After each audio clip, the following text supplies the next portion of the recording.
Da Gündem Özel programında Diyalog Medya Genel Yayın Yönetmeni Sayın Reşat Akar'la beraberiz. Evet, bugün 10 Kasım Türkiye Cumhuriyeti'nin kurucusu Ulu Önder Mustafa Kemal Atatürk'ü ölümünün 82. yıl dönümünde bizler de sevgi ve minnetle anarak programımıza başlıyoruz bugün. Evet, ülkede malum değişmeyen gündemimiz hükümet nasıl kurulacak? Ulusal Birlik Partisi Merkez Yönetim Kurulu toplandı. Sonrasında UBP Genel Başkan Vekili Ersan Saner açıklama yaptı. İlk olarak o açıklamaları getireceğiz ekranlarınıza. Parti meclisi iptal edildi. Bu arada program içerisinde konuyla alakalı telefon bağlantılarımız da olacak, hemen belirtelim. Halkın Partisi UBP ile ikili koalisyona yokuz dedi ama geniş tabanlı hükümete yeşil ışık yaktı. Evet, hepsi ve daha fazlasıyla sizlerin de yorum ve sorularıyla Gündem Özel'e başlıyoruz. Merhabalar Sayın Akar. Merhabalar Funda Hanım. Evet, sizin de belirttiğiniz gibi öncelikle Ulu Önder Atatürk'ü bir kez daha saygıyla anıyoruz, özlemle anıyoruz. Bugün gerçekten gurur verici etkinlikler yapıldı Kuzey Kıbrıs'ta. Bizim çocukluğumuzda nasılsa, hatta daha da görkemli bir şekilde yuvalardan başlayarak anaokullarında, ilkokullarda, daha büyük okullarda, her yerde Atatürk'le ilgili törenler düzenlendi, resimler yapıldı, şarkılar, şiirler okundu. Gurur verici bir olaydı. Bu da Kıbrıs Türklerinin 7'den 70'e Atay'a olan bağlılığını gösteriyor. Rahmetle anıyoruz. Evet, ülkemize gelecek olursak, tabii iktidar partisi içerisinde yaşananlara ne demeli bilemiyorum. En güzel başlık, aslında çok düşündüm dün de, Diyalog Gazetesi'nin bugünkü manşetinde haydi UBP diyoruz. Üst başlık tabii nedir? Saner diyoruz, Ersan Saner. Yeni hükümeti kurmaya çalışırken Sucuoğlu kararını değiştirerek cumartesi günü yapılacak olan kurultayda aday olacağını açıkladı. Neden cumartesi dedik? Çünkü cumartesi yapılması bekleniyordu kurultayın ve anlaşmaya göre, milletvekillerinin kendi aralarındaki anlaşmaya göre Ersan Saner Bey tek aday olarak çıkacak, parti genel başkanı olacaktı. Bu arada da hükümeti kurma çalışmalarını tamamlamış olacaktı. Fakat bir anda Ersan Bey dün gidip parti liderleriyle görüşürken Faiz Sucuoğlu Bey ben kararımı değiştim arkadaşlar diyerek adaylığını açıkladı yeniden. Hasan Taçoy ise kendisine soruldu dün gece saat 22 civarlarında Diyalog muhabiri tarafından, ne yapacaksınız? Faiz Bey geri aldı kararını. O dedi ki ben sözümden dönmem, bu konuda söz verdik. Sözümün arkasındayım, aday olmayacağım dedi. Ve biz bugünkü bu habere haydi UBP başlığını koyduk. Onun için o haydi ile başlayan bir şarkıları vardı. Onu bir dinleyelim de öyle başlayalım. Haydi şimdi eller havaya. Adaylık başvurularını geri çekmesi sebebiyle UBP'nin 11. olağanüstü kurultayında 2. turda yarışacak Faiz Sucuoğlu.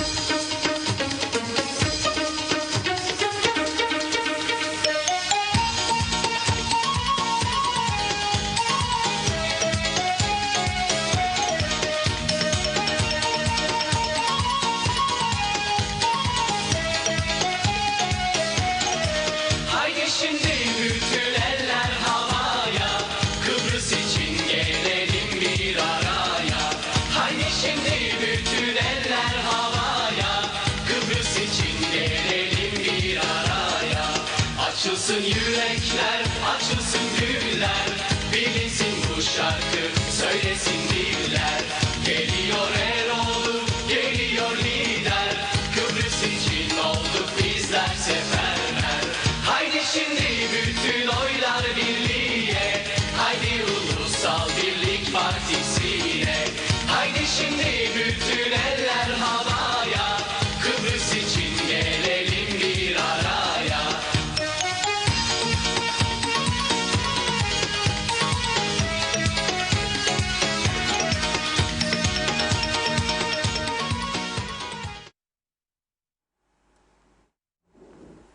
Evet.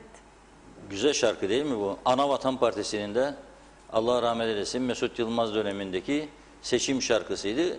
Bizde de Derviş Eroğlu Bey'in döneminde seçim şarkısıydı. Şimdi tabii eller o zaman UBP seçim kazansın diye havaya kalkıyordu. Şimdi birlikte gördüğümüz üçlü ellerin havaya kalkması uzlaşı günüydü. Yani 2 tane kurultayda 6.000'i aşkın üyenin oyu ile ilk 2 sıraya yerleşen Faiz Sucuoğlu ve Hasan Taço'ya ikinci tur öncesinde bir teklif yapılıyor. Deniyor ki siz adaylıktan çekilin. Genel sekreter vekalet ediyor zaten başkana. Genel sekreter kursun bu hükümeti. Ondan sonra da kurultay olsun. 1 yıllığına genel sekreter başbakan olsun ve UBP başkanı. Da gelen sene kurultayda aday olursun. Bunun adı da demokrasi. Çekildi bu 2 arkadaş. Hatta divan başkanı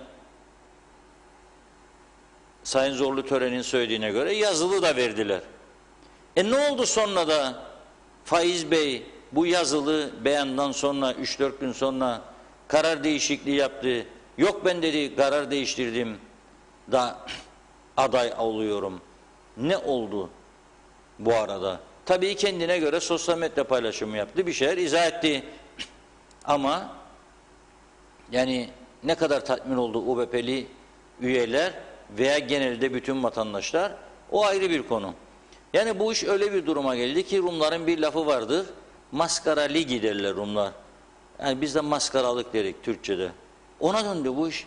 Yani çocuk oyuncağı desem çocukların onurunu kıracağım. Yani çocuklar da oyun yapar birbirlerine karşı oynarlar ederler falan birbirlerini iterler şu bu. Ama bu onu da geçti. Yani bu kadar yıllık bir iktidar partisi. Tabii Ersin Bey bu arada Hurma Festivali dün bugün resim sergisi geziyor o işin rahatında. Ama CTP Genel Başkanı da sürekli onu eleştiriyor. Sen bu göreve girerken Cumhurbaşkanı'na birine vekalet verecektin veya en azından kazandığın gün daha mazbatayı almadan diyecekti başbakanlık görevini bırakıyorum, Cumhurbaşkanı oldum, vekaleten bu görevi şuna veriyorum. Ha o gün vermiş olsaydı Ersan Saner Bey'e vekalet görevini o zaman belki de bu kurultayda ilk turda aday olmayacaktı diğerleri. Ersan Saner'e bırakacaktı bu işi. Ama sen bunu yapmadı Ersin Bey ve kendi partisini müthiş bir kaosa sürükledi. Şu anda bu UBP'nin yaşadığı aslında ülkenin yaşadığı bir sorundur. Sadece UBP'lilerin değil. Çünkü UBP bir iktidar partisidir ve bu iktidar partisinde olanlar, şu anda yaşananlar bu partinin bu ülkeye hizmet vermesinin önünde en büyük engeldir. Ha zaten veriyor muydu? Zaten iyi hizmet yoktu. Zaten yetersizdi. Ama en azından günlük rutin işlerin olması açısından. Bak şimdi ülkede birçok iş durdu. Bu sabahleyin beni bir arkadaş aradı. Ehliyet çıkarmaya gitmiş. Tabii bilmiyor. Demişler orada kendisine biz geçen hafta bu konu üzerine durmuştuk. Demişler ki ehliyet yoktur. Niçin? Durdurdu bakanlık. Niçin? Yeni tüzük çıktı. Ne oldu çıktıysa? Hükümet düştü. Yeni tüzük uygulamaya giremedi. Eskisi de yürürlükten kalktığı için eskisi adına da olmaz. Ve diyor ki kendi kendine bak bunlar yani bir insan şöyle zarar verebilir kendi kendine. Alır silahı uzadır ayağını dang dang vurur ayağına ondan sonra ayak gitti bizim yürüyemiyoruz. Tek ayak kaldık. Bunlar ikinci ayağı da koparmak üzeredirler. Yani ayağın biri çoktan gitti de ikincisi de gitmek üzeredir. Yani bu da koltuk değneği isteyecekler yürüsünler. Nasıl olacak bu iş? Ya senin paraya ihtiyacın var. En kritik dönemde ülke şu anda çok kötü durumda. Ve para kazandığın, en çok para kazandığın bir kurum araç ruhsat, ehliyet dairesi bunlar çok büyük para topluyor.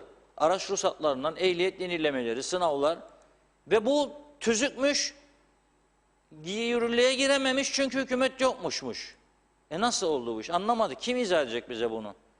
Yani engel nedir önünde? Şimdi bu düşmüş hükümetin bunu yapmamasının önünde engel nedir? Halkın Partisi istifa etti. Bakanlar tek iş yapmıyor. Hiç iş yaptıklarını duymuyorum ben. Yapmıyorlar herhalde. İstifa ettik biz derler çünkü. İstifa etmiş adam iş yapar mı? İmza atar mı? Atmaz. Durdu devlet işleri. 3 tane bakanlık tutar elinde Halkın Partisi. 3'ü de durdu demektir. Ve en önemli bakanlıklar yani ulaştırma en önemli bakanlıklardan biridir. İçişleri öyle. Öteki desen UBP başkanı yok. vekalet aldı birisi, gitti hükümet kurmaya çalışırken, bu taraftan şu an bakan olan ve kurultayda en çok oyu alan kişi de yok dedi, ben aday olacağım dedi.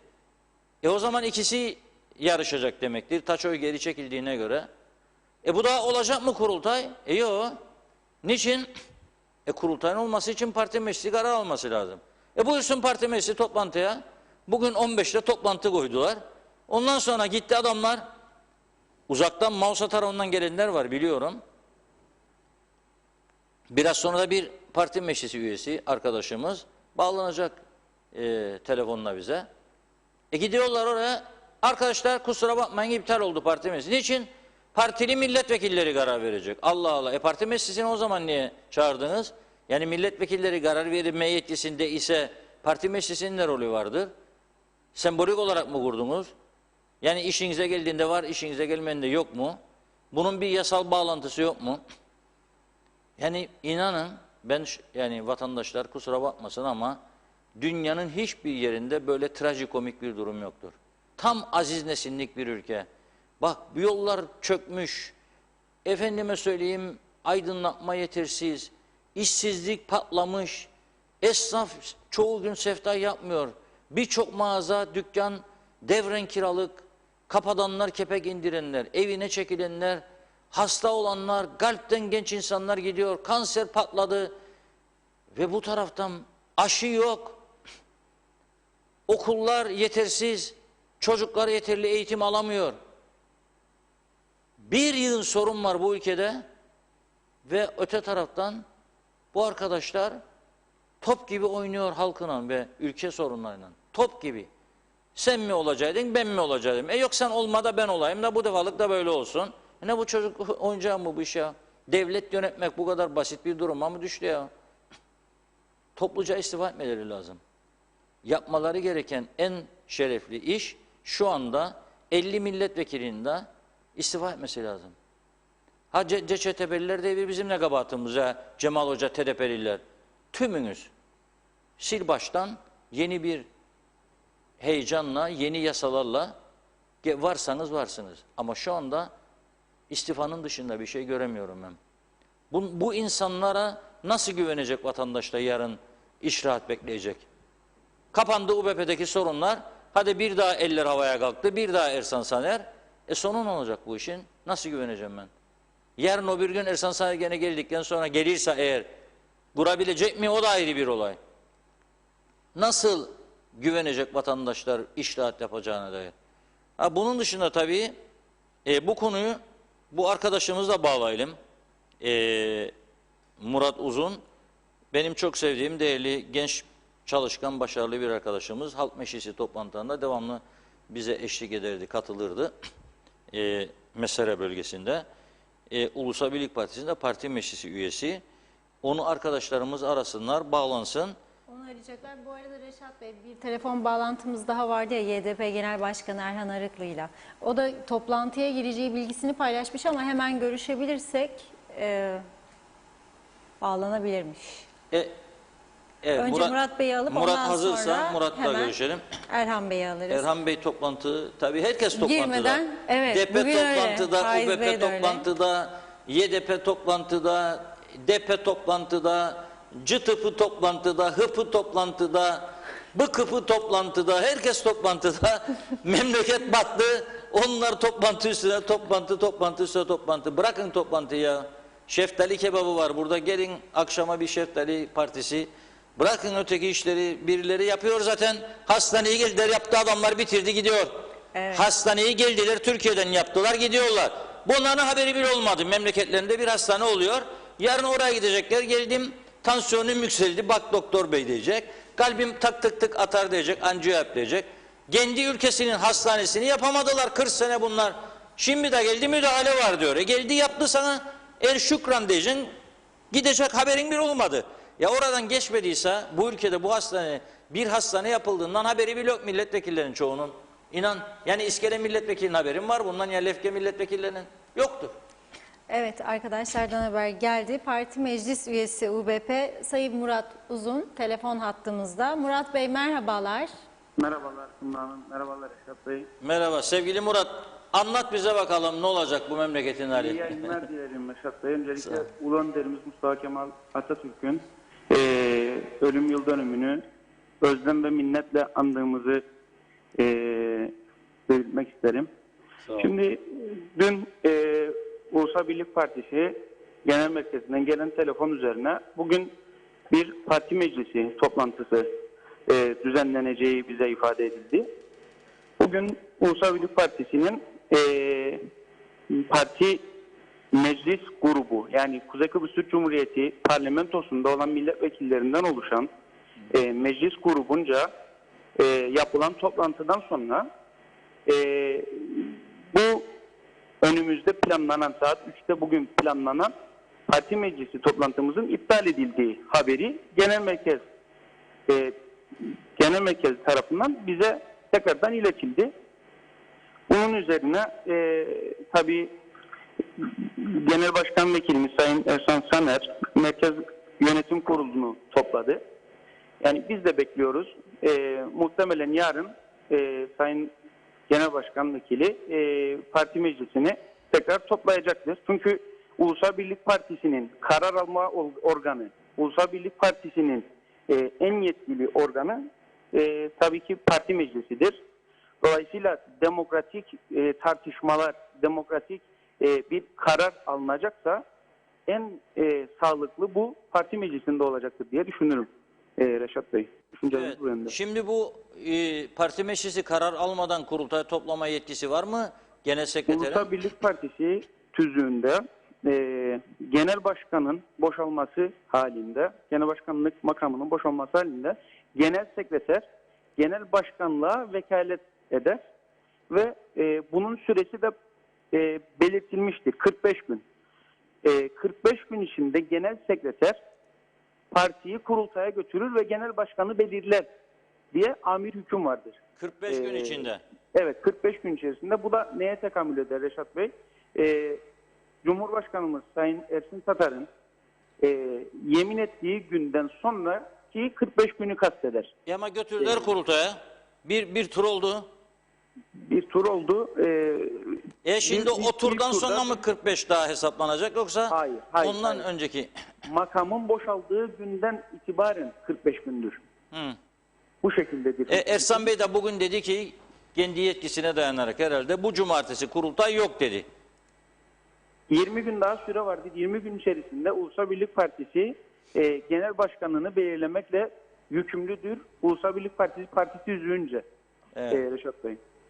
Evet. Dolayısıyla bu karmaşa gibi görünen ve belirsizlik ortamı ben inanıyorum ki Ersan Bey'in liderliğinde ortadan kalkacaktır. Ulusal Birlik Partisi tabanı oradadır Reşat Bey. Bugün HADE denildiği zaman en örgütlü parti yine Ulusal Birlik Partisi'dir. Bakın Kuzey Kıbrıs Türk Cumhuriyeti içerisinde seçime en hazır ve yarın seçim olsa yine birinci parti çıkacak olan parti de Ulusal Birlik Partisi'dir. Lakin bazı partiler erken seçimi zorlamaya çalışıyor ve bunu anlamıyorum. Seçime gidilse Reşat Bey 1-2 milletvekili daha arttırmayı hayal eden partiler bugün Ulusal Birlik Partisi ile hükümet kurmayı reddediyorlar. Bu ekonomik şartlarda, bu pandemi döneminde tekrar bir erken seçim mi yoksa sağlıklı bir hükümetin kurulması mı Reşat Bey? Bunu ben halkımızın vicdanına bırakırım. Evet. Orası hükümet öyle. kurmayı reddeden partileri. Evet doğrudur ama işte Ulusal Birlik Partisi bir türlü ne yapacağına karar veremiyor. Bu çelişkiler içerisinde o da doğru bir şey değil. Yani çekildim imzalı belge veriyor sonra tekrar adayım diyor. Yani küstüm darıldım şimdi barıştım falan o da aksi tabii. Doğrudur. Bu durumda Ulusal Birlik Partisi parti meclisi toplanıp da bu kararı alması en sağlıklısıdır ama herhalde En değil mi? sağlıklı olan bu olacaktır ve Ersan Bey benim inancım bu hafta bitmeden bu işi bir karara Ulusal Birlik Partisi parti meclisince bağlayacaktır diye düşünürüm. Yani kimsesi herhangi bir belirsizlik çağrısı yapmasın. Ulusal Birlik Partisi organları da oradadır. Ulusal Birlik Partisi de bu devleti kuran bir partidir Reşat Bey. İnancım çok kısa zamanda her şey yerli yerine oturacaktır diye düşünüyorum. Evet, peki çok teşekkür ediyoruz. Biz teşekkür ederiz. Sağ İyi olun. yayınlar dilerim. Görüşürüz. Ya. Evet, bu arada arkadaşlarımız Erhan Arıklı Bey'i arasın. Erhan Bey de bağlantı kurmamışlar. Çünkü Cumhuriyetçi Türk Partisi Genel Başkanı Sayın Erhürman dün dedi ki biz dedi Ulusal Birlik Partisi ile uzun vadeli böyle bir hükümet ortaklığı düşünmüyoruz dedi. Partimiz düşünmüyor dedi. Kapattı kapıyı. İki, Halkın Partisi Parti Meclisi dün gece toplandı. Onlar da karar aldı oy çokluğuyla. Biz de yokuz dedi, koalisyona girmeyeceğiz dedi. Dolayısıyla geriye ne kaldı? Ulusal Birlik Partisi. TDP dedi biz yokuz dedi. Demokratik bir seçim olmadı, Cumhurbaşkanlığı seçimi dedi. Bugün de yürüyüş var zaten, protesto edecekler. Dolayısıyla UBP'nin önünde bellidir artık gidilebilecek yol. Demokrat Parti, Yeniden Doğuş Partisi. Şimdi UBP 20, YDP 2, etti 22, DP 2, etti 24, Serdar Denktaş eski DP başkanı kurucusu falan 1, etti 25. Fakat bu 25'in bir tanesi, UBP'nin 20'nin biri Hüseyin Özgürgün İstanbul'da. Gelmeye de niyeti yok. Bugün bir hali dedikodu çıktı. Hüseyin Özgürgün geldi, Malpas'ta karantinadadır, şudur budur. Allah, herkes polisi arıyor, Malpas'ı arıyor. Hüseyin Bey geldi mi? Kimisi memnuniyetten, kimisi üzüntüden. Dolayısıyla böyle bir dedikodu mekanizması çalıştı yine ama sonunda öğrendik ki Hüseyin Bey gelmemiş buraya. Geleceği zaman uçak Kıbrıs'a yaklaştığı zaman oradan mesaj verecekmiş. Uçağın içinden geliyorum arkadaşlar. Davulcular, zurnacılar hazır olsun karşılamaya. 25 biri gitti Hüseyin Bey yoksa 24. 24 ile çoğunluk olmaz. Ama güvensizlik verip de düşürmeleri için de 26 bulmaları lazım. Ötekilerde de 26 olmaz. Dolayısıyla meclis de kilitleniyor. Bunun içinden nasıl çıkacaklar? Allah bilir, memleketi, ülkeyi, insanları, vatandaşları Allah acısın diyorum. Erhan Bey hatta mı? Yok, henüz hatta değil. 5 dakikaya hattaymış. Dilerseniz devam edelim ya da mesajları... Yok, Erhan Arıklı Bey bunu konuşmamız lazım zaten. Şimdi evet, kısa 5 kestim. dakika içinde... 25 milletvekiliyle olacak bir iş değil. Erken seçimi hangimiz istiyoruz? Hiçbirimiz. Çünkü erken seçim usandı insanlar, seçim ve mevcut partiler katılacaksa gene bu seçime hiçbir şey değişmeyecek. Bazıları 1-2 milletvekili kaybedecek, bazıları 1-2 fazla alacak. Neticede bu parlamento gene benzeri bir tablo ortaya çıkacak bu parlamentodan. O zaman ne yapılması lazım? O zaman bu sistemin mevcut arkadaşlar tarafından oturup demeleri lazım. Ve arkadaşlar zaten 11-18 Ekim seçimler oldu. Bak 11 Ekim'den beri hükümet yoktur zaten bu ülkede. Yani mevcut şekliyle gittiği gibi gidiyor. İşte alsın ehliyetler durdu. Dursun. Yarın ruhsatlar o da dursun. Zaten gelire ihtiyacımız yok. Burneyden geliyor paralar. Yani ihtiyaç yok. O da dursun, bu da dursun. Bir süre için her şey dursun. Biz de oturalım mecliste. Bir hafta kafa kafaya verelim. Nasıl değiştirebiliriz? En demokratik bir şekilde bu sistemi, başkanlık sistemine geçelim. Bu iş bitsin. Eğer başkanlık sisteminden korkuyorlarsa zaten kendileri hazırlayacak anayasa değişikliğini. Korkuya gerek yok. En demokratik sistemi koysunlar.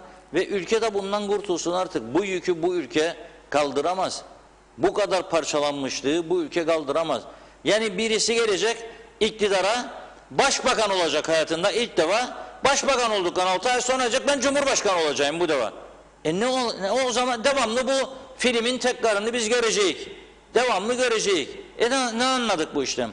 Yani her zaman da Türkiye herhalde bizi tutup da her düştüğümüzde elimizden kaldıracak değil ya.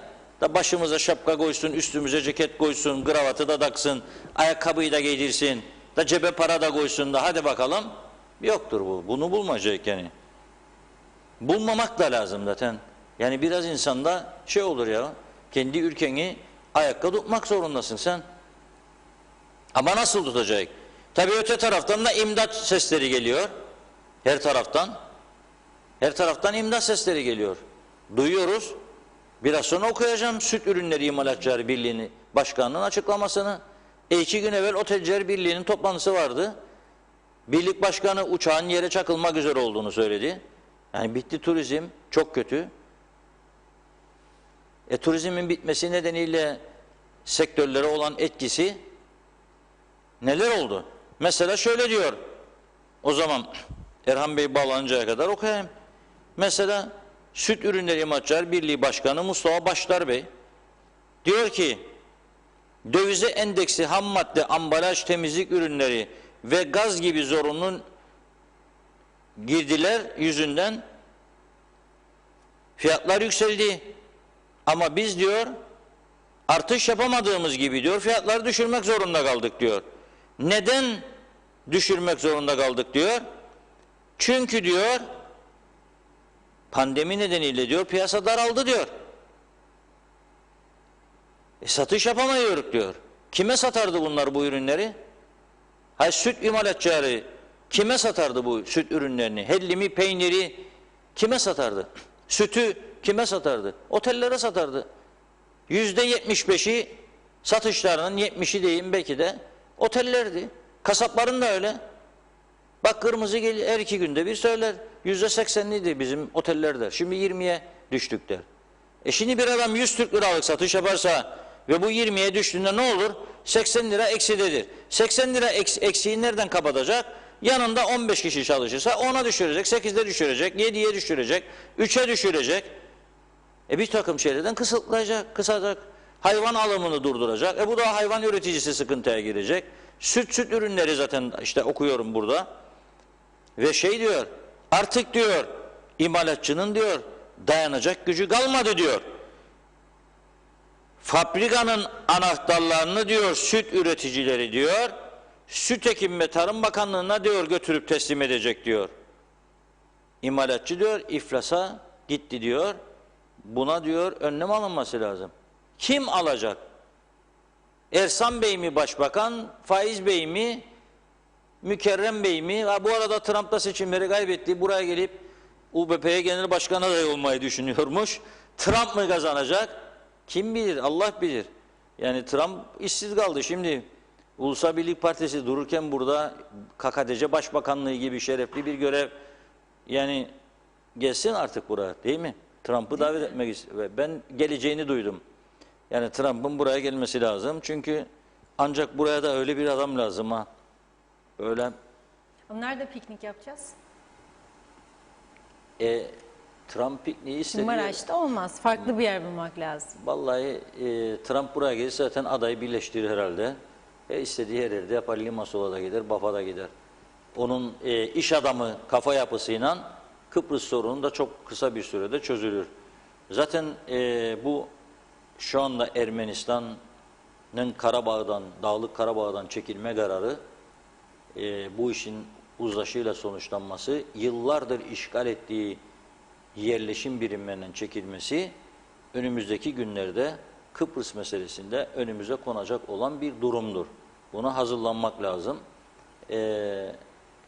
Bölgelerde yani bu sorunlar artık ya savaşla düzeliyor bir şekilde ya da müzakere yoluyla, diyalog yoluyla. Biz savaşı yaptık. Geçmişte çok savaşlar oldu. Şimdi diyalog yoluyla bu meseleyi bitirme zamanıdır. Öyle görülüyor ki bitecek yani. Kıbrıs meselesi için de hiç zannetmeyelim ki bize diyecekler ki tamamdır bütün kazandıklarınız, aldıklarınız savaşta sizindir. Buyurun oturun üstüne para mara da vermeyin Rum'a ve devam edin bu şekilde. Fikri Bey mi, Faiz Bey mi, Ersan Bey mi, Hüsamettin Bey mi bu şekilde siz oynayın. MYK'lar toplansın, bitsin, parti meclisine geçilsin. Parti meclisi bitince delegeler ve yakın çevreyle meyhanelerde günün değerlendirmesi ve bir sonraki günün stratejik belirleme çalışmaları. Bu tarafta batmış süt üreticileri, hayvancı batmış falan filan, otelci ne olacak? Battığı gibi çıksın, bana mı sordu da süt fabrikası kurdu derler. Şimdi bir de o var. Bana mı sordun be kardeşim sen hellim fabrikası kurarken der. Bana mı sordun sen de otel yaptın ya der. Yapmayaydın der. Bu kadar zaman kazandıklarından der geçin der. Ona say der. Ha öyle mi? Peki. Evet, YDP Genel Başkanı Sayın Erhan Arıklı telefon hattımızda. Erhan Bey merhabalar. Merhaba, iyi yayınlar diliyorum. Teşekkür ederiz, hoş geldiniz. Hoş bulduk. Selamlar hocam. Merhaba üstadım, nasılsınız? Sağ olasınız. Hayırlı uğurlu olsun değil mi Başbakan Yardımcılığı? Yani daha bu tencere çok su kaldırır. Daha kaldırdı değil mi? Evet. Eşimi Ersan Bey CTP ile HDP'den olumlu yanıt alamadığına göre 2 kapı kaldı aralayabileceği. Bir sizin partiniz, bir de Demokrat Parti. Ve tabii Serdar Bey her şeyde maşallah bir çekilir, ondan sonra anahtar pozisyona gelir gene girer. Bir çekilir gene girer. Yani mutlaka Serdar Bey bir gındırık kapının bir aracından girer çıkar. Bitti bitiyor derken, DP seçilmeyecek derken gene çıkar bir şekilde, gene girer. Şimdi de herhalde hazırlığını yapmak kadar o da maliye çantası veyahut da başka bir şey bilmiyorum. Turizm de olabilir. Tabii Serdar Bey şu anda mecliste en eski, en tecrübeli milletvekilinden bir tanesi. Reşat Bey. Dolayısıyla bu tip dönüm noktalarında nasıl pazarlık yapabileceğini, nasıl krizi yumuşatıp veya gelebileceğini çok iyi biliyor. Dolayısıyla onun ayrı bir düşüncesi var zannediyorum. Öyle mi? Peki O siz açıdan diyorum bu tencere daha çok su kaldırır. siz Yeniden Doğuş Partisi olarak Ersan Bey'le dün görüştünüz. Genel parti olarak, yani üst düzey yöneticiler olarak genel görüş ne durumdadır? Ne yapalım, bu ülke hükümetsiz kalmasın diye elimizi taşın altı, bu da şimdi moda oldu, elimizi taşın altına koyalım diyor. Şimdi Reşat Böyle Bey mi? bu dönem muhalefet için en ideal dönemdir. Çünkü önümüzdeki dönem zorlu bir süreç bekliyor bizi. Muhalefette kalırsanız çok rahat yıpranmadan eleştirerek puan da toplarsınız. Ama sorunlar da birikerek, kronikleşerek devam eder. Geleceğimizden çalınır. Şimdi bu dönemde gerçekten taşın altına elini koyma dönemi. Yani edebiyat olarak değil, fiil olarak taşın altına el koyma dönemi. Şimdi ben dün Ersan Bey'e söyledim. Dedim ki Ersan Bey, yani Cumhuriyet Türk Partisi ile Halkın Partisi'nin pozisyonu 3 aşağı 5 yukarı. Sen de tahmin ediyorsun, ben de tahmin ediyorum. Bu şartlarda onların bir hükümete girmesi kolay gözükmüyor. Onun için yapacağımız şey ya 25'le bir hükümet kurmak, ama o 25'ten de bir iki tane süreyi göze alarak bir azınlık hükümeti kurmak. Yani azınlık hükümetini siz bugün kurarsınız, Cumhurbaşkanı'na götürürsünüz, Cumhurbaşkanı bunu onaylar. Bir başbakan ve bakanlar kurulu otomatik olarak faaliyete geçer. Güven oyu alırsa devam eder, güven oyu almazsa bir başka hükümet kuruluncaya kadar o hükümet yoluna devam eder. Şu anda bir hükümet yok. Şu anda bir boşluk var, hükümet boşluğu var. Ersan Bey'in bu hükümet boşluğunu doldurma mecburiyeti ve görevi var. Bu düşünmediğimizi, Ersin Bey aday olurken düşünmediğimizi bu arkadaşlar. Ersin Bey, Sayın Başbakanım yapma bize bunu da, sen gidersen bu ülke hükümetsiz kalacak, öksüz kalacak demediler mi birbirlerine? Yani acaba? Ersin Bey'in seçilmesi milli meseleydi. Bu yerel bir mesele. Hükümet kurma meselesi yerel mesele. Evet. Ama diğeri milli meseleydi. Biraz daha global bir meseleydi. Evet. O başarılı bitti. Şimdi yerel meseleye döndük. Yerel meseleyi de bana göre çok rahat çözebiliriz. Yeter ki ufukta bir seçim görülsün. Zaten siz- 45 günde güven oyu alabilecek bir hükümet kurulmazsa otomatikman seçime gidilecek. Cumhurbaşkanı parlamentoyu feshedip seçime Bu benim az önce okuduğum sizin parti, Demokrat Parti güven oyu alabilir mi bu? Sayı 25 olur. Bir tanesi Reşat Bey, İstanbul'da. güven oyu almak için 25 ya da 26'ya gerek yok. Güven oyu almak için meclise katılan milletvekillerinin çoğunluğunu almak gerekiyor. Yani 40 milletvekili katılırsa, siz 21 milletvekilinin oyunu alırsanız o hükümet güven oyu almış olur. Anladım. Güvensizlik önergesinin kabulü için 26 gerekiyor. Peki Dolayısıyla 21-22 ile 19'da dahi güven oyu alabilecek bir hükümet kurulabilir. O inançtasınız yani. Peki siz Yani- bu hükümete gittiği kadar gideceği kadar gitsin düşüncesi mi yoksa erken seçim kaydıyla mı? Erken seçim olmasa zaten bizim içeriden veya dışarıdan destek vermemiz söz konusu değil. O erken seçim tarihi de makul bir tarih diyoruz. Zaten Haziran ayında Reşat Bey anayasa gereği ülke çapında bir milletvekili için sandık kurulacak mecburen. Evet. Bir milletvekili için değil de 50 milletvekili için kurarsınız. Aynı masraf, aynı emek. Dolayısıyla niye bir milletvekili için yapasınız ki bu masrafı? Yani Haziran'a kadar yolumuz var diyorsunuz. Yani Haziran tarihi bir mihenk taşı olduğuna göre Haziran'ı belki biraz daha ileri almak mümkün. Yaz ayıdır, sıcaklarda seçim olmayabilir deyip Ekim'e de bırakabilirsiniz. Veya ona kalmadan gelin Mart ayında bu işi bitirelim diyebilirsiniz. Evet. Bu parlamento içerisinde başka bir sistem, yani mesela başkanlık sistemi gibi bir sistem çıkması mümkün mü? Anayasa değişikliği. Bu parlamento içindeki partiler, siz herkesle konuşuyorsunuz.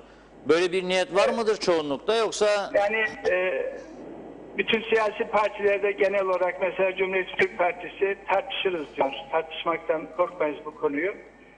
İkna olabileceğimiz bir model olursa elbette ki bunu konuşabiliriz, tartışabiliriz. Çünkü onların savunduğu federal sistem de aslında bir nevi federasyondur. Başkanlık sistemidir.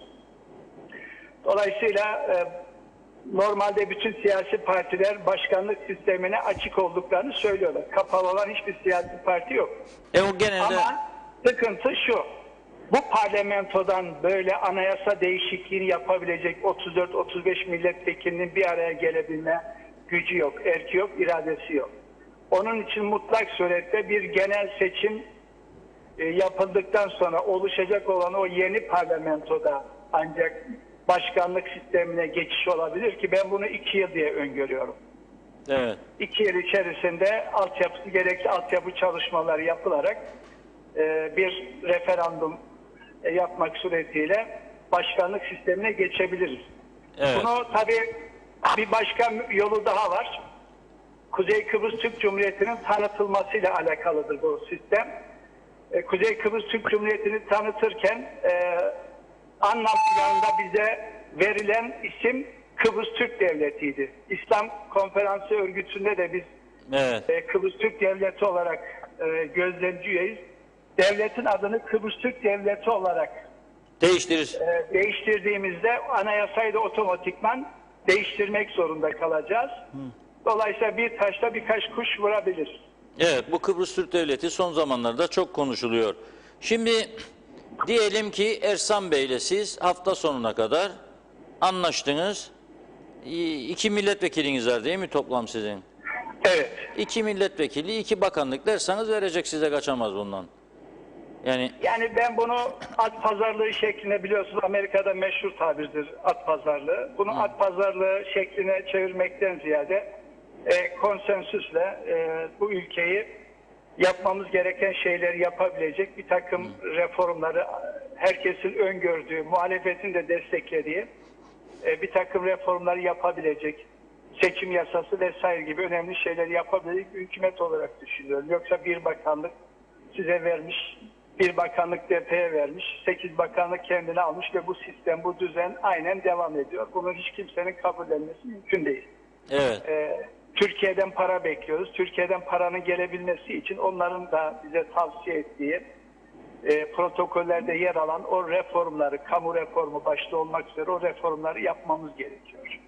Evet. Mesela ben Toplumcu Demokrasi Partisi'nin genel başkanı sevgili Cemal Özyiğit'le pazartesi günü mecliste konuştuğumda hocam mesela milli mutabakata dayalı bir hükümet olduğunda ne dersiniz dediğimde başkan dedi biz reform yapabilecek, mesela kamu reformu yapabilecek bir hükümete biz destek veririz. Kamu reformu mesela herkesin özlediği, aradığı, beklediği bir reform.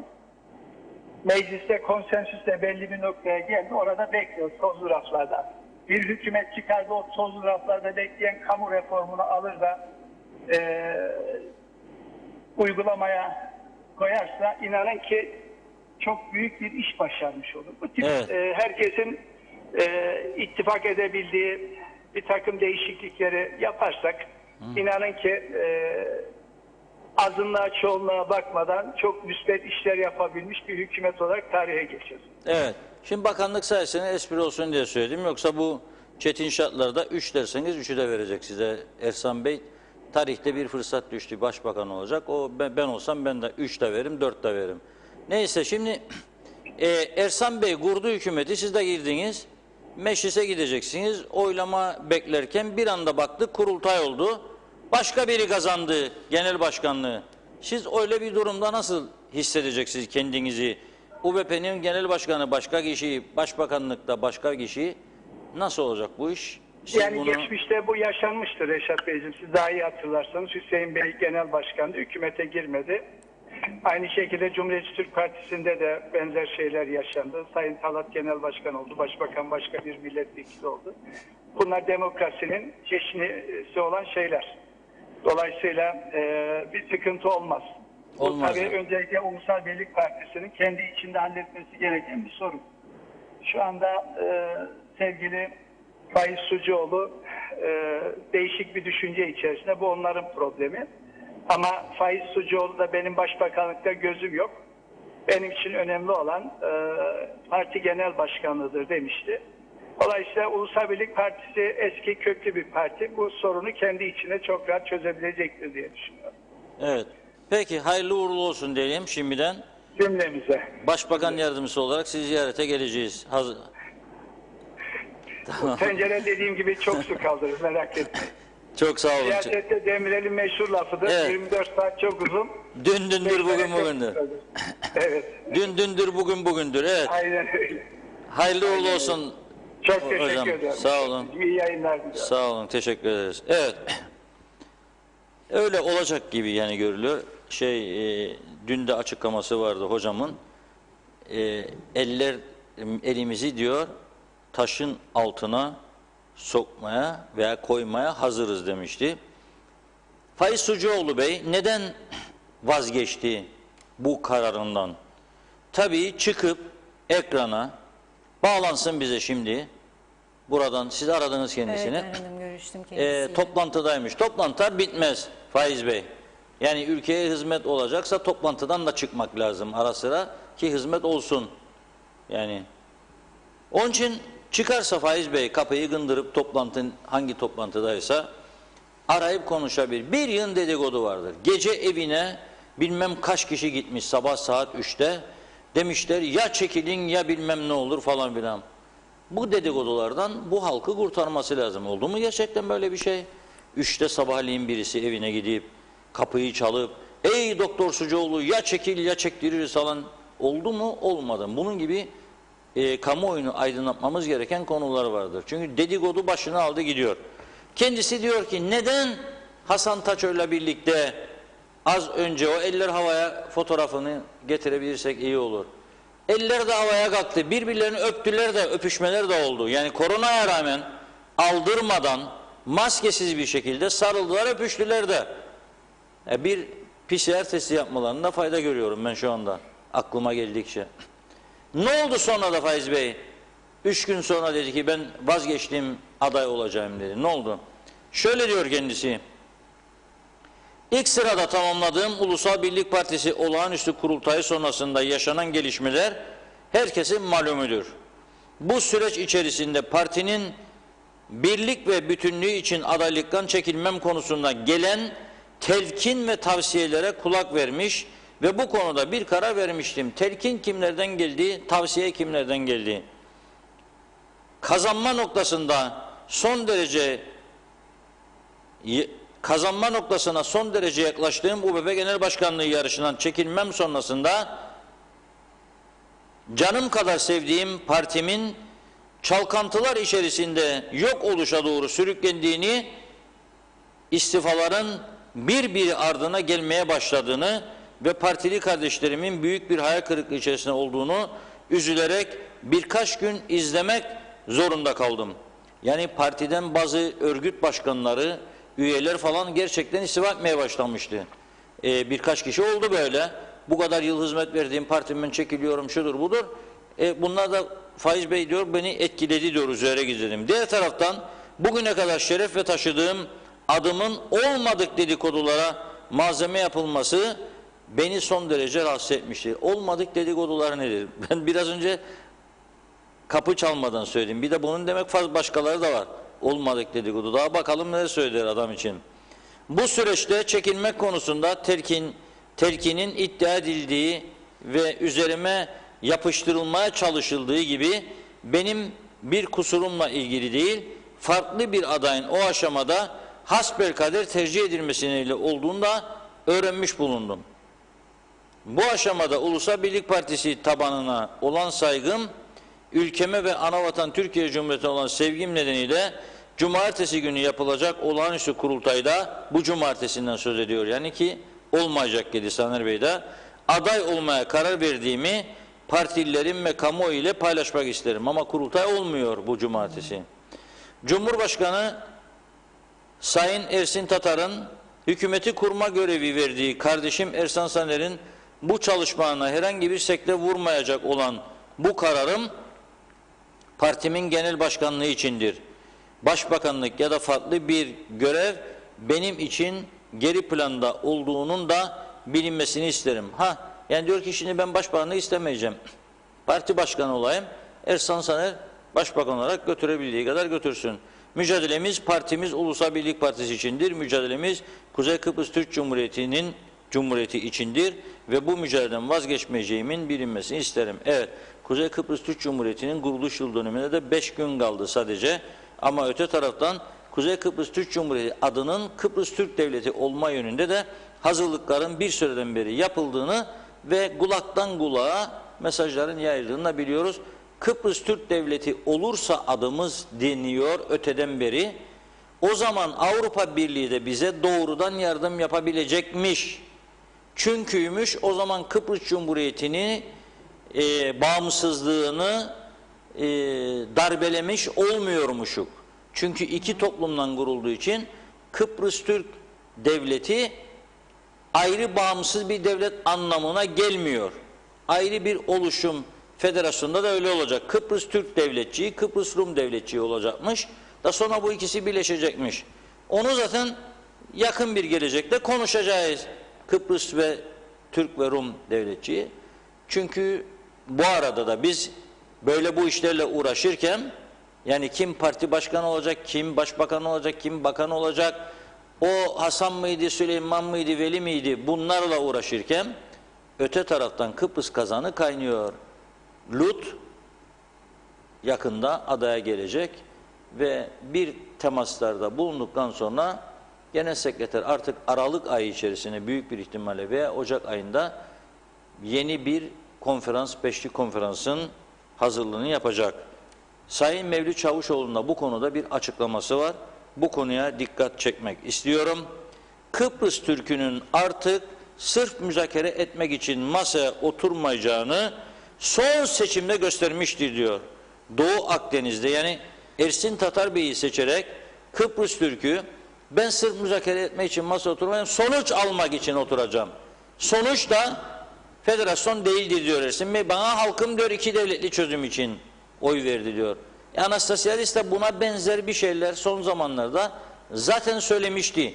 Eğer Anastasiadis'e zaten bu Ersin Bey'in düşündüğü şekil ters gelmiş olsaydı o geçen haftaki Birleşmiş Milletler İsbihar'ın organizasyonundaki yemekte Anastasiadis kalkıp giderdi. Derdi dur bakalım ya bu olmaz, kabul edilmez, böyle bir müzakere süreci olmayacak deyip giderdi ama gitmedi. Tam tersi beşli konferans konusundaki kararlılığını dile getirdi. Demek ki onun da kabul edebileceği bir şekli anlatıyor bu söz. Yani bizim Kıbrıs Türk tarafında anladığımızdan farklı uluslararası bir tarifi vardır bunun mutlaka. Onu da ileride öğreneceğiz. Evet, Cumhurbaşkanlığı Külliyesi'nde 12. Büyükelçiler Konferansı düzenlenmiş. Onun ikinci gününde bugün Sayın Çavuşoğlu'nun yaptığı bir açıklama var. Kıbrıs Türkiye'nin milli davasıdır diyor. Kıbrıs konusuna çözüm yollarını tıkayan kimdir bellidir diyor. Adada Türk toplumunu eşit görmeyen sorunlu bir zihniyet var diyor.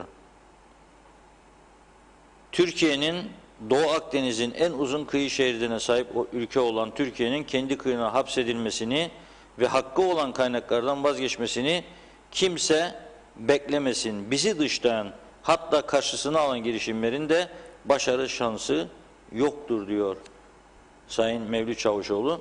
O yüzden de bu yapılacak beşli konferansta herhalde Doğu Akdeniz'deki durum, denizler ve doğal kaynakların paylaşımı konusu da ciddi bir şekilde gündeme gelecektir.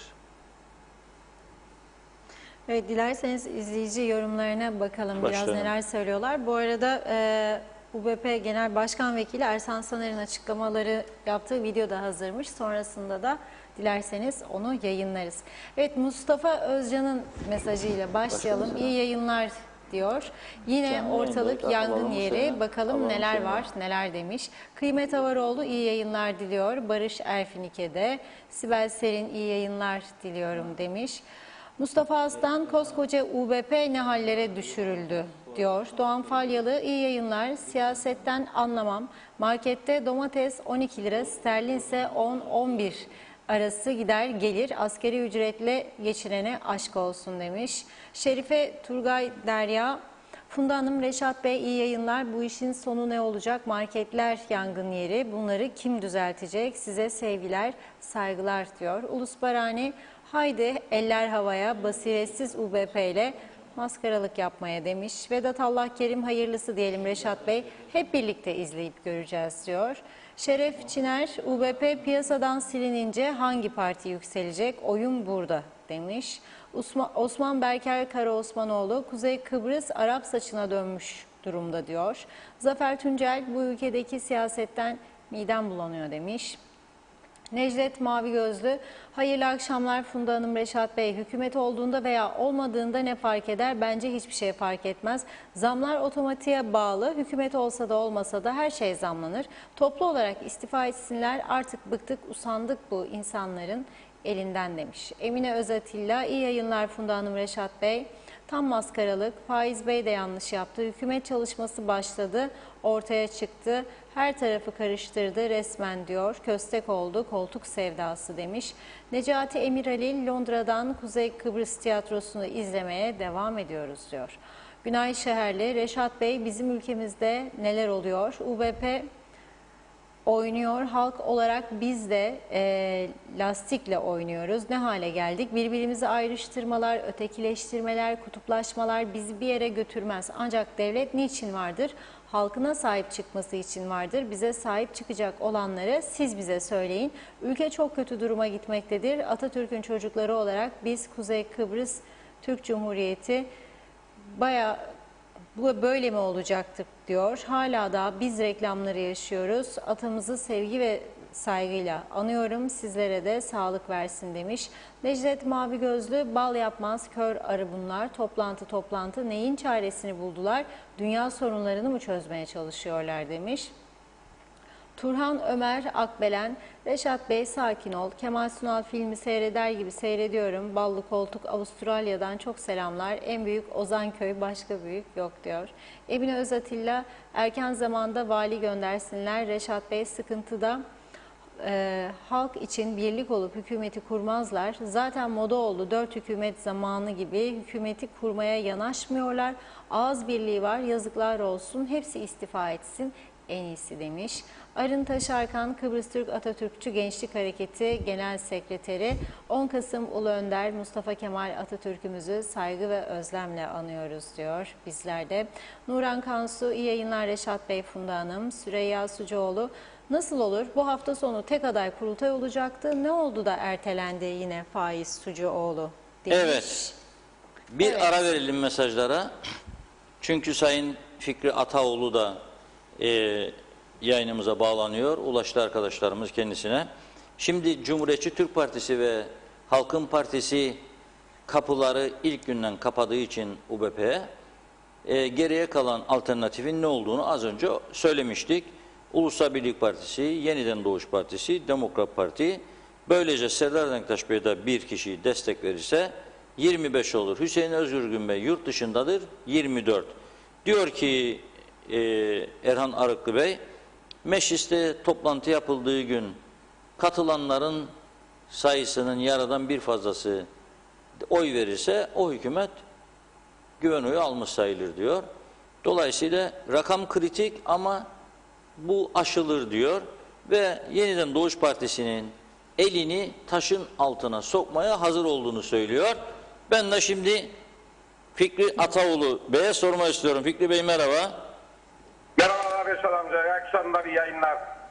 Teşekkür ederiz. Şimdi siz de hazır mısınız bu taşın altına elinizi sokmaya? Taş belki de gaya olmuştur, bilmiyorum yani.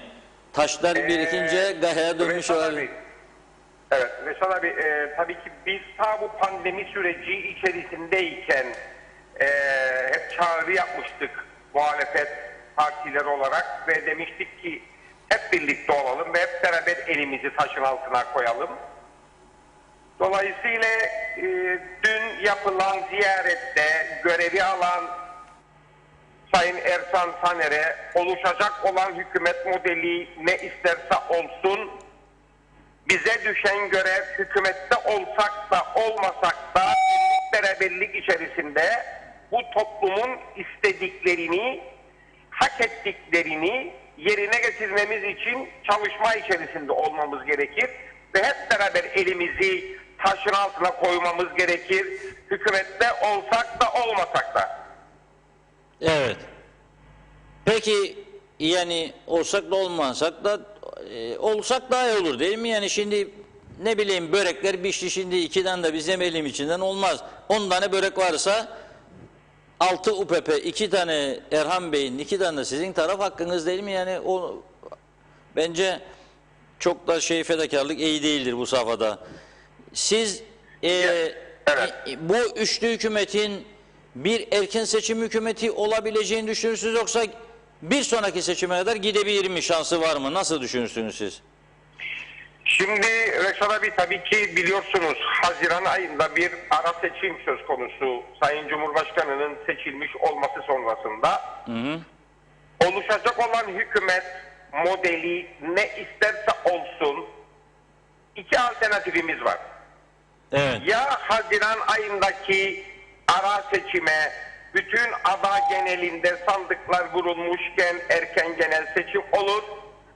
Ya da kurulacak olan hükümet eğer icraat hükümeti ise Haziran'dan itibaren, ara seçim Haziran'dan itibaren bir sene sonrasına kadar sürdürebilir bu hükümeti. Yani 2021 Haziran ayındaki ara seçimi 2022 Mayıs sonuna kadar taşıyabilir. Evet. Mayıs'a kadar. Tabii 2022 Mayıs'a kadar taşıyabilir. Bir yıl olması lazım arada. Bir yıl. Evet. Ara seçim sonrasında bir yıl. Evet. Peki o zaman siz bu bir yıl bu az sayıdaki milletvekiliyle gidebilir mi? Bu iş yani bir de mecliste Erhan Hoca biraz önce dedi ki mesela 40 kişi varsa 21'ini aldın tamamdır. Ama öte taraftan da o 40 kişi nasıl olacak? CTP, HP ikisi bir yumruk halinde ve TDP hayır derse nasıl olacak bu iş? Çünkü Hüseyin Özgürgün'ün buraya mutlaka gelmesi gerekiyor. Sizce gelir mi böyle bir oluşumda? Hüseyin Bey'le ben devamlı irtibatta olan bir isimim ve Hüseyin Bey'in oluşacak olan hükümette ihtiyaç duyulduğu takdirde gelebileceğine dairdir yaptığı söylemler. Hatta bugün yaklaşık 15-20 dakika yine telefonda konuştuk. Yine aynı cevabı verdi. Yani oluşacak olan hükümette ihtiyaç duyulduğu takdirde gelebileceğine dair söylemleri gerçekleştirdi Hüseyin Bey. Evet, bunu da öğrenmiş olduk. Bugün konuştunuz yani kendisiyle. Evet, yani 2-3 saat önce. Evet ve ihtiyaç duyarsanız gelebileceğim dedi. O zaman sizin de Aynen öyle. Bu Ersan Bey'in teklifine ne zaman cevap vereceksiniz? Bugün mü karar çıkıyor? Şu anda MYK toplantısını yaptık ve şu anda ben ara verdim. Dışarı çıktım sizinle bu konuşmayı yapabilmem için ve hemen telefon görüşmesi biter bitmez parti meclisine katılıp oradan oluşabilecek olan hükümet modellerine yetkili olabilmek için bir yetki talep edeceğim. Ha, size yetki verilmesi isteyeceksiniz. Evet. Peki Evet, bu yetki arada talep edeceğiz. Serdar Bey'le de konuştunuz mu? Hayır, yani henüz daha net bir şey olmadığı için Serdar Bey ile konuşmadım. Evet. Ama DEP'den istifa etti mi Serdar Bey kesin, yoksa Hayır. Hayır, Etme. hayır. ha, etmedi? Hayır. Ha, o bir sözlü çıkışıydı o günlerde herhalde, bir şeye canı sıkıldıysa. Olabilir, o günkü çıkışıydı sizin dediğiniz gibi, ama Demokrat Parti'den istifa etmiş değildir Sayın Serdar Bey. Evet, o zaman Demokrat Parti'yi 3 olarak düzeltiyorum ben. Çok teşekkürler Sayın Başkan. Ben teşekkür ederim, iyi yayınlar diliyorum. Sağ olun, kolay gelsin. Sağ olun. Teşekkür Evet. ediyoruz. İki tane güzel şey öğrenmiş olduk. Taze haber. Bir, Hüseyin Özgürgün diyor ki, ihtiyaç hissederseniz bana bir oy bir oydur. Çıkar İstanbul'dan gelirim. Tabii gelirse ne görecek o da ayrıdır. Çünkü dosyalar var. Polis onu kendisine sunamadığı için yürümedi bu iş. Bu aradan geçen süre zarfında düştü mü bu olay? Polis soruşturması ve bu savcılığın verdiği suç dosyaları iddiası nasıl olacak? O önemli bir konu. İki, öğrendiğimiz ikinci gerçek, Serdar Denktaş Bey meğer biz de burada ahkam keserek başından beri dışarıdan Serdar Bey birdir de şu değilmiş. Meğer DP'liymiş, gene Demokrat Parti'de devam ediyor. Zaten babasının kurduğu bir parti ve Serdar Bey orada iyi bir makamlara geldi bu parti kurulduktan sonra. Çünkü UBP'de kalsaydı gelmeyebilirdi, onu harcayabilirlerdi. Hatta aday yapmayabilirdi. Hatta seçimi kazanmama gibi şansı da çıkabilirdi. Demokrat Parti kurunca bunu daha garanti aldı. Şimdi öyle bir parti değil, kendinin kurduğu partiden ayrılmaz yani herhalde. Belki ileride UBP ile Demokrat Parti birleşir, bir olur. Partilerin sayısının azalması da bence partilerin birleşmesi de faydalıdır bence. Yani dünyada akıllı insanlar şirketleri birleştirirler, daha başarılı olurlar. Bizde böyle bir anlayış olmaması yüzünden çekiyoruz bu acıları. Mahalle takımları ayrılıyor. Bir köyün takımı 1 kilometre ötede, öteki köyün takımı bir araya gelip de kuvvetlenmeyi düşünmüyor. O da çim saha ister, öteki de çim saha ister. Aynı şekilde dernekler de öyle. Bir kadın derneğiyle başladılar 40 sene önce, şimdi oldu 150 kadın derneği. Ne yapıyor bu 150 dernek?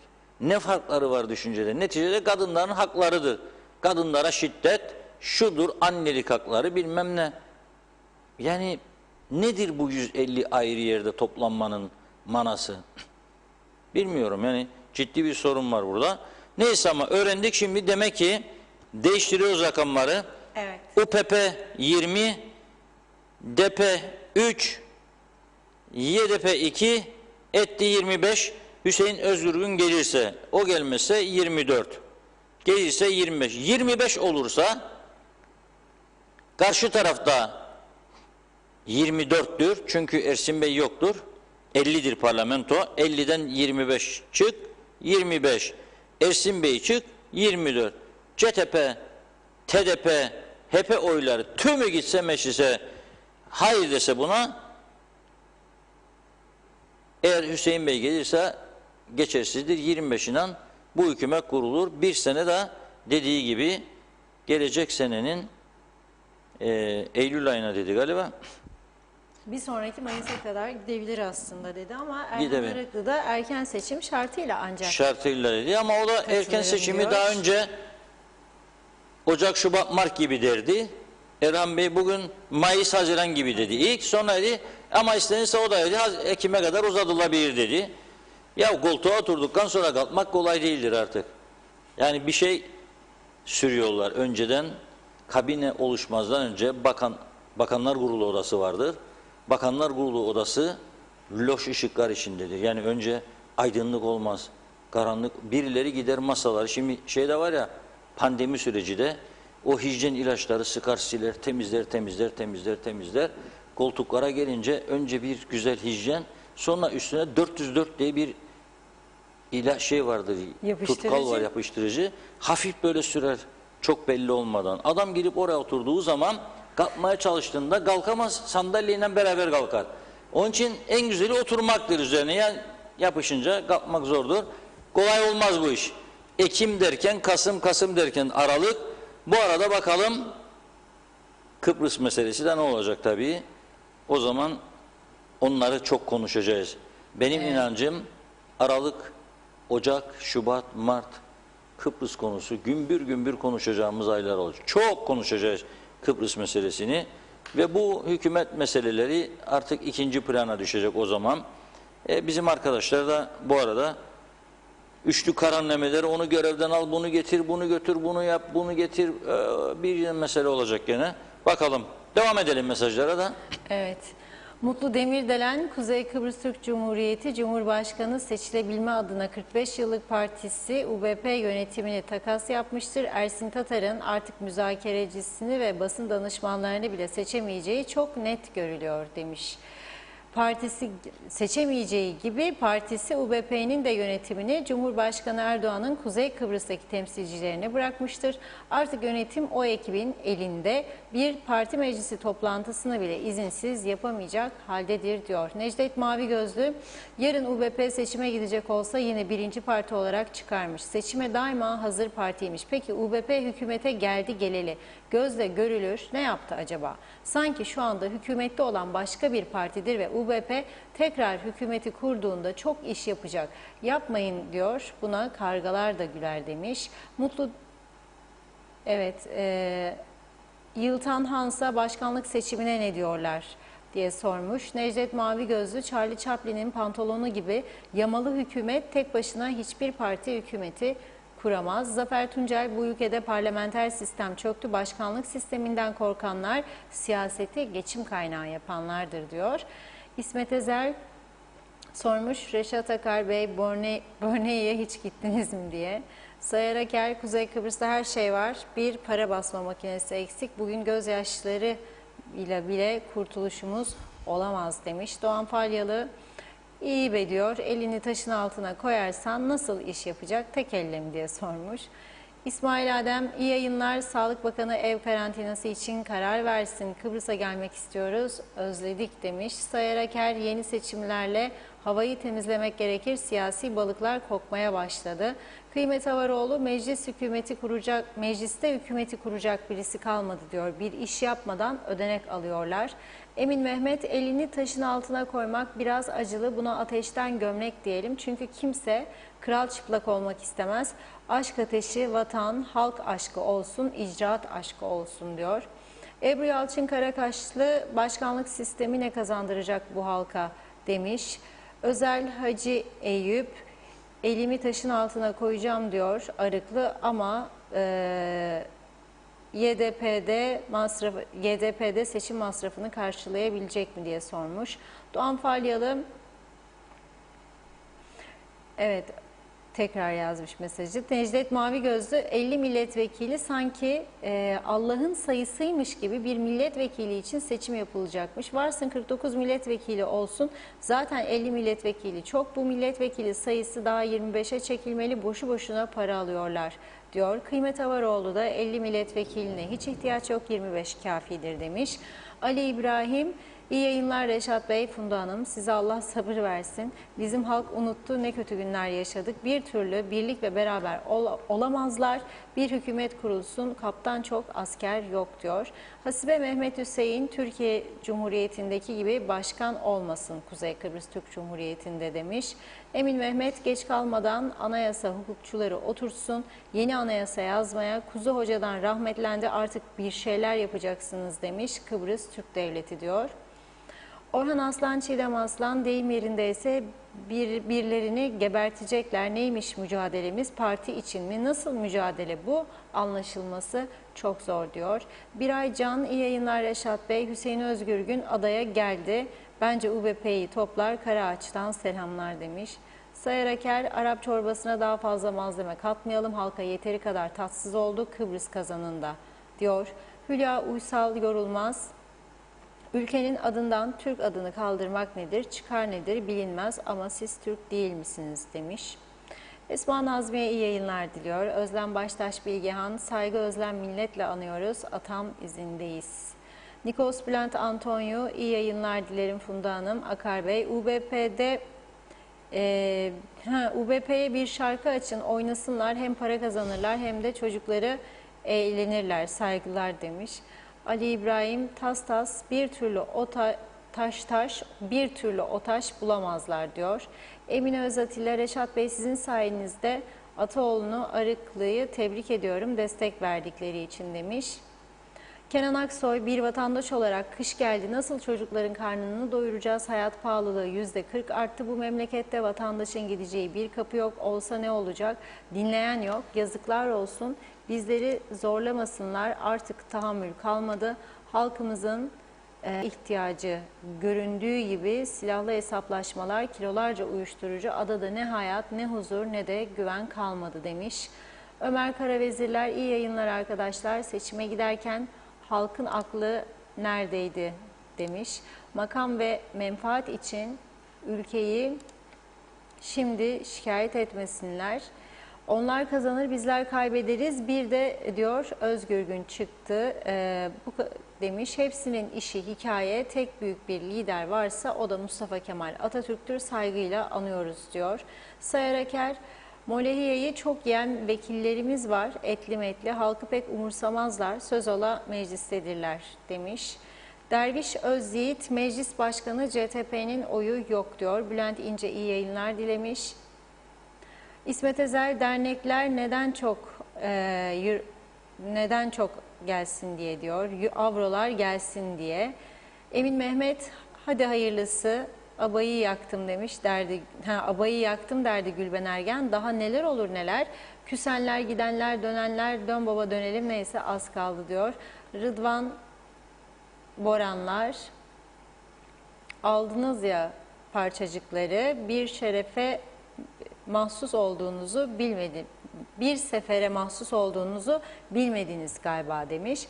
Evet, Şahit Memot, Funda Hanım iyi yayınlar diliyor. Zeka Uçer, iyi yayınlar Reşat Bey. Funda Hanım selamlar Londra'dan. Şükrü Özgen iyi yayınlar dilemiş. Abdullah Kurt da son olarak Hüseyin Özgürgün'e Dışişleri Bakanlığı verirseniz gelir yorumunda bulunmuş. Evet, sizde var mı mesaj? Evet, var Mustafa Bey'inkini okuyayım bari de. Mustafa Bazıbağlı Bey. Diyor ki bu ülke ekonomisi iflasın eşiğine gelmişken bizim maliye siyasi partilere %24 artış ile 14,5 milyondan 17 milyon TL'ye yükseltti diyor. Yardımları yetmedi, ikinci büyük rezillik maliyenin 28 belediyeye %24 olmak üzere 101 milyon TL artış yaparak 517 milyon katkı pay verdi. Belediyelere bundan daha büyük bir kıyak olamazdı. Böyle durumda bizim 28 belediyemize var mı yan bakan diyor. Sonra ülke borç batağı içinde kalmaya mahkum olmuş. Böyle kafaya da böyle tıraş yakışır diyor. Orası öyle. Kafa nasılsa tıraş şeklini ona göre yapar berber. Bakar kafa yuvarlaksa farklı bir saç modeli, sivri ise farklı bir saç modeli. Berberlere de çok dikkat etmek lazım. Bir terzi bir berber. Adamı hem rezil eder hem vezir. Yani saçları güzel kesmezse bazı kadınlar da çok rahatsız olur. Saçlar maymun gibi yaptı beni der kuaförümde. Neyse şimdi enteresan günler bizi bekliyor. Evet 50 milletvekili bana göre de çoktur. Eğer ki bu ülkede bir başkanlık sistemine geçirirse ama demokratik, diktatörlük değil demokratik bir başkanlık sistemine geçirirse ve bakanlar parlamento dışından atanırsa veya parlamenter sistem kalsa bile bir anayasa değişikliğiyle kabinenin dıştan atanma zorunluluğu getirilirse o zaman mecliste milletvekilleri sadece yasa yapmakla meşgul olacaklar. 25 sayı bizim nüfusumuza göre 25-30 sayı, ben 30 sayı üzerinde yetinilmesi inancındayım. Yeterlidir. Zaten dediğim gibi bakan olmayınca mesaisini mecliste harcayacak. 1. 2. Milletvekillerine ikinci iş yasağı getirilecek. O zaman da mecburen mecliste oturup yasa yapacaklar. Yapılacak yasalarda savcılık ve yargının mutlaka görüşlerinin de alınması şarttır. Çünkü birçok yasamız eksik durumdadır ve bu yasaların düzeltilmemesi nedeniyle de çok ciddi hayati sorunlar yaşamaktayız. Nasıl mı? Önceki gün gemi konağında kahveye gidiyor arkadaş bir tanesi, bayağı da cüsseli böyle tartışıyor, sonra geri gidiyor, sonra tekrar geliyor, giriyor kahvenin içine, çekiyor belinden Ringo gibi tabancayı, tak tak tak tak tak, 3 kişiyi yaralıyor. Bunlardan bir tanesinin durumu hala ciddi, 2 gün geçti. Peki bu arkadaş daha önce bir suç işlemiş miydi? Evet, dün bahsettiğim gibi yaptığımız araştırma sonucunda bütün geçmiş yayınları, arşivleri de çıkardık, baktık. Meğer geçtiğimiz yılın Eylül ayında galiba Başbakan Yardımcısı bu ülkenin ve Dışişleri Bakanı o bölgeye gidiyor, Güzelur tarafına, bir köyde Yalova Spor Kulübü galiba, orada konuşma yapmak için, halkla görüşmek için gidiyor. Tabii Kudret Bey başından beri makam arabası, şoför koruma kullanmadığı için kendi arabasıyla gidiyor. Giriyor, tam da içeri girdiğinde bu arkadaş gidip o spor kulübünün camlarını yere indiriyor. Kudret Bey'e saldırmaya teşebbüs ediyor ve zorlukla yatıştırılıyor. Sebebi gece kulübünün iznini Kudret Bey'in partisine bağlı olan İçişleri Bakanlığı yenilememiş onun için. Şikayeti olabilir, tepkisi olabilir. Bunu dayakla, dövmekle, hele bir ülkenin başbakan yardımcısının üstüne saldırıp bu şekilde çözülemeyeceği bir gerçek. Peki ne oluyor sonra? Dün de bahsettiğim, tekrar ediyorum üzerine basa basa, 280 kişilik kapasitesi olan cezaevinde 500'ün üzerinde mahkum olduğu için yargıçlar karar verirken daima cezaevindeki doluluğa da bakarlar ve derler ki bu gibi durumda tamam derler, bu arkadaş kefaletle serbest kalsın ta ki yargılanacağı kadar. Kaç para kefalet? 7.000 Türk lirası. Al 7.000 lirayı, eyvallah, gelirim şimdi tabancanı tak tak tak atarım giderim. Bu kadar cesaretlenmesinin sebebi bu ülkede suç işlemeye meyilli insanların bu kadar cesaretlenmesinin ana nedeni bizi yönetenlerin sorumsuzluğudur. Hiç kimse bunu gizlemesin. Yasaların eksikliği, düzeltilmemesi, yargının ihtiyaçlarına cevap vermemesi, polis denetimlerinin yetersiz olması ve polis yetkilerinin de aslında yetersiz olması veya varsa da etkisi bunu polisin eskisi gibi kullanmaması. Dolayısıyla bunu bu şekilde sürdürmek mümkün değildir. Böyle yaptığımız için işte bu sorunlarla karşılaşmaya devam ederiz. Ve en tehlikeli 2 olay şu anda gündemimizin ilk sırasındadır. Birincisi şiddettir. Hem bu tür olaylarda hesaplaşma falan, alacak verecek meseleleri, hem de kadına şiddet. İkincisi ise uyuşturucudur. Patlamış durumdadır uyuşturucu. 1 kilo 400 gram eroin ne demektir? 1 kilo 400 gram. 5 kişi tutuklanıyor. 1 kilo 30 gram uyuşturucu bir gün arayla yakalanıyor. Eskiden 300 miligram, 250 miligram, 1 gram, 3 gram, 5 gramdı. Şimdi kilolar yakalanıyor. Kime satıyorlar bu uyuşturucuyu? Elbette bizim gençlerimize satıyorlar. Ve biz de bunları seyrediyoruz. Elimiz kolumuz bağlı seyrediyoruz. Hiçbir tedbir alma niyeti yok. Faiz Bey mi gelecek, Hüsnü Bey mi gelecek, Muharrem Bey mi gidecek? Bunu tartışırız. Bütün eller havaya, haydi bakalım bitsin bu iş. Vatan Millet Parti'min geleceği şusu busu olacak iş gibi bir iş değil. Herkes bize güler. Tam Aziz Nesinlik bir durumdayız. Gerçekten.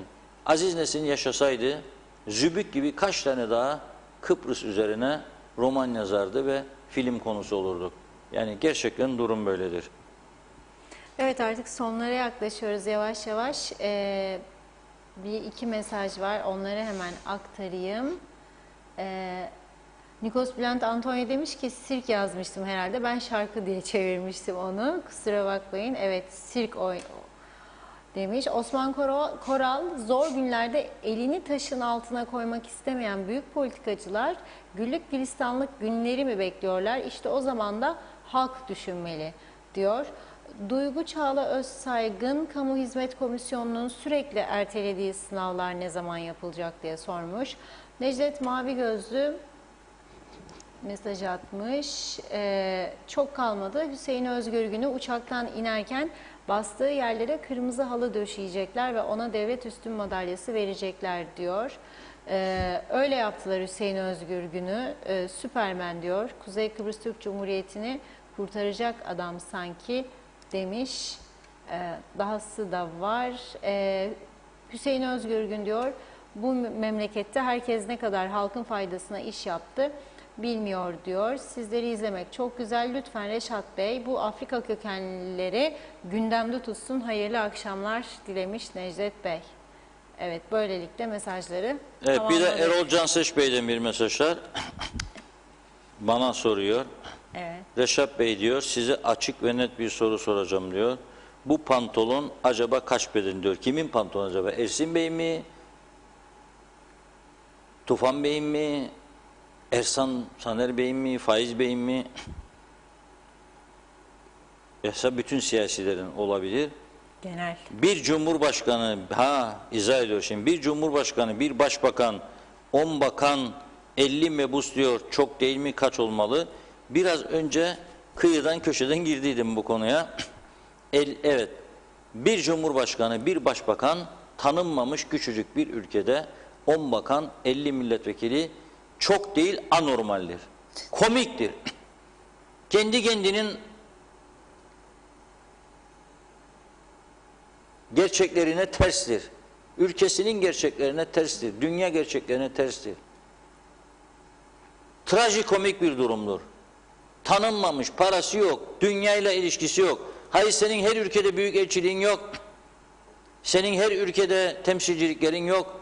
Senin olamaz da zaten. Senin başka ülkelerle temasların yok. Senin ülkende yabancı büyük elçilikler yok. Bir Türkiye büyük elçiliği var. Başka hiçbir elçilik yok. Senin ülkende yoğunluk yok. Senin ülkende turizmin en iyi olduğu dönem 1 milyonu bulmadı işte. Geçen sene 930 bin civarındaydı. Neden bu kadar çok insanla bu kadar iş yapmaya çalışıyorsun? İş yapıyor gibi görünüyorsun.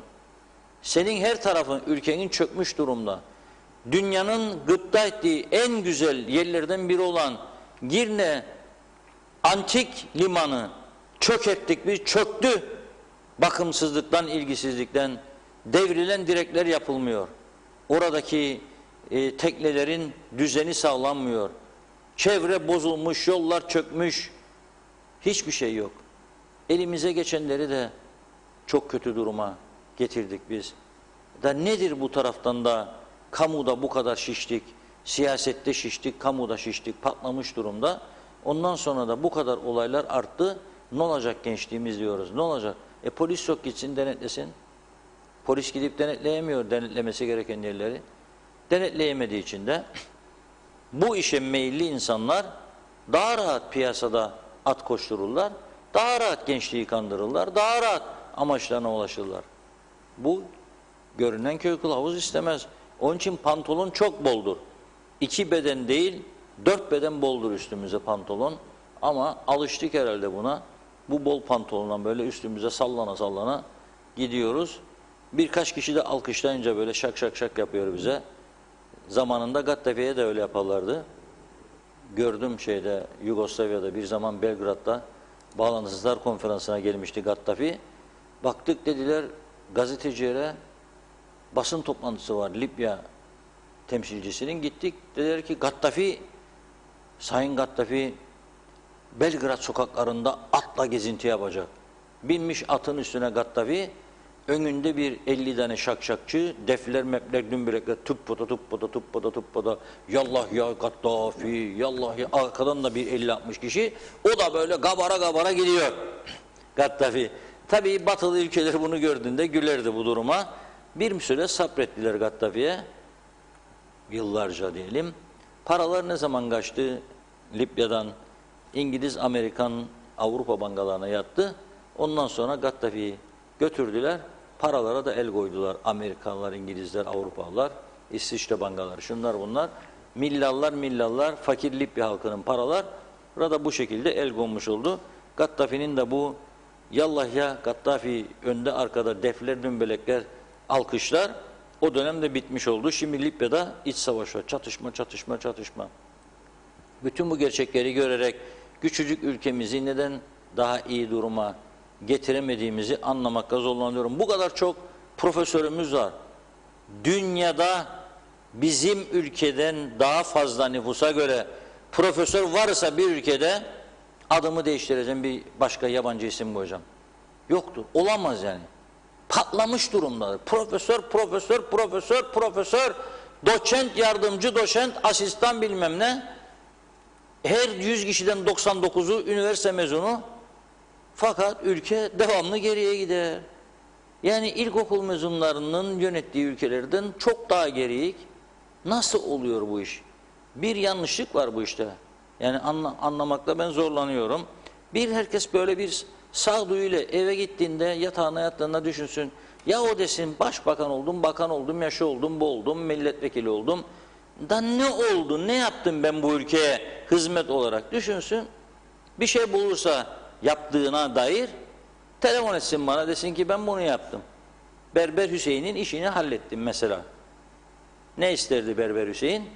Dükkan kirasını vakıfla konuşalım, birazcık düşürelim, hallettik. Bu ise ülke yönetmesi.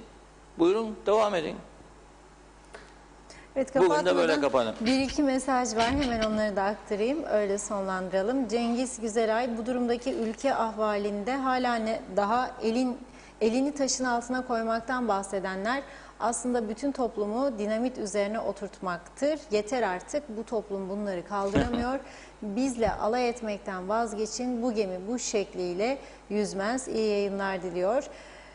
Şahin Gündüz selamlar, iyi akşamlar. Dün de sormuştum diyor ama cevabını alamadım. Sayın Reşat Bey, 2008'den sonra adaya giriş yapan ihtiyat sandığı yatırılıyor işveren tarafından ama işverenin cebine girmiyor. Buna ne diyor Sayın Akar diye sormuş. Selim Ünaldı da bu şartlarda erken seçim olur mu? En iyisi başkanlık sistemi demiş. Ömer Karavezirler, ülkemiz ekonomisi süper. Cumhurbaşkanımızın da yeni Mercedes'e hayırlı olsun ama ben olsaydım diyor bu kadar rahatken gemicik alırdım demiş. Ne alırdı? Gemicik alırdım demiş. Gemi sahilleri kontrol etme açısından iyidir. Çünkü sahillerden vuruyor şimdi. Çok fena vuruyor beyaz tozlar. Onları belki kontrol etmek kolaylaşırdı. Evet. Merhaba Reşat Bey diyor. Ben o taşın büyüklüğünü merak ettim. Herkes koyuyor altına da diyor. Vallahi benim tahmin ettiğim taş bu bardaktan daha hafiftir herhalde. Böyle koyduğumda bardağı, şurada taşı düşürmeyeyim daha. Bak böyle hiçbir şey olmadı, elim aşağı bile inmedi. Yani taş 100 gramlık taştır herhalde. Önemli olan kayanın altına koymaktır, elini koyabilirsen. Kepçe gelsin kaldırsın, koy elini kayanın altına bakalım. Söylemesi kolay da yapması zordu. Evet. Elimi diyor taşın altına koydum. Evet, taşın altına koy tabii. Ben de hellim böreğin altına koyuyorum. Börek üstüne, elim de altında böyle duruyor. O zaman bir rahatsızlık vermiyor bana. Herkes istediği gibi bir şey söylüyor. Evet, son olarak Abdullah Kurt da demiş ki Reşat Bey, ülkede bizim yarımız kadar İngiliz, Rus ve Alman var. Elçilik olmasa ne yarar? Eninde sonunda o elçilikler kurulacak buraya diyor. Evet, mesajlarımız bugünlük bu kadar.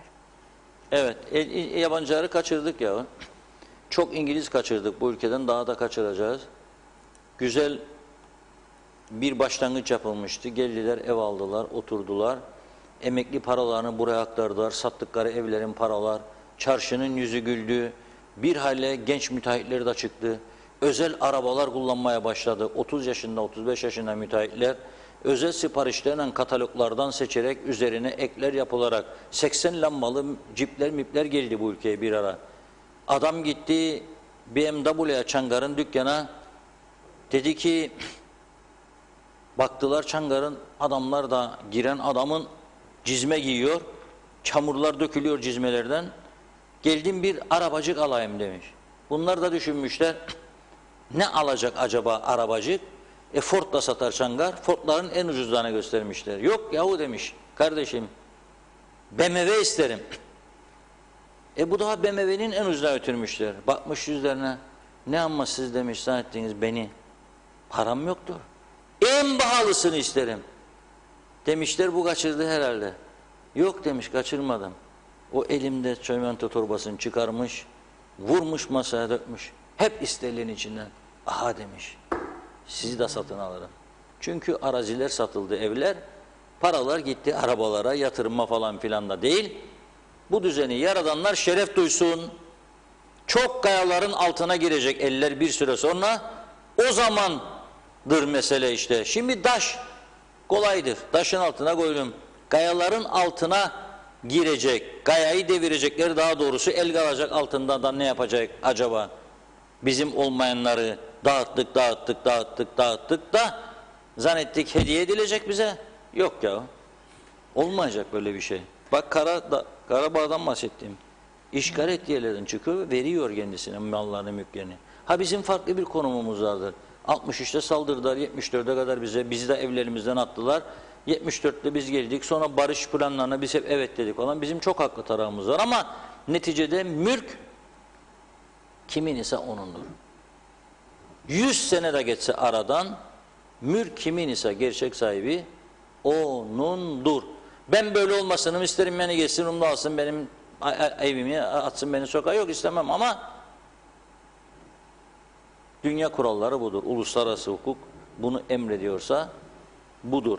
Bu kadar zaman ne almadık, ne sahip çıkmadık, ne çalıştırmadık mal tazmin komisyonu, neden bir yasayı meclisten geçirmedik? Gene aynı insanlar bizi bu ülkeyi, bu insanını bu gayanın altına sokacak şekilde bu hale getirdiler. Bir yasayı geçirmediler meclisten, bir yeni ek vergi yasasını, biraz para toplansın, gerisinde büyük çoğunluğunu Türkiye'ye verecek olduğu halde bak bizi şimdi nelerle yüzleştirecekler. 1-2 ay sonra göreceğiz. Evet, ağzınıza sağlık. Çok teşekkür ediyoruz ve evet sevgili izleyenler, bugünlük de Gündem Özel'in sonuna geldik. Diyalog Medya Genel Yayın Yönetmenimiz Sayın Reşat Akar gündemi değerlendirdi. Bakalım yarın neler konuşuyor olacağız. Bizler aynı saatte burada olacağız. Görüşmek üzere, hoşça kalın.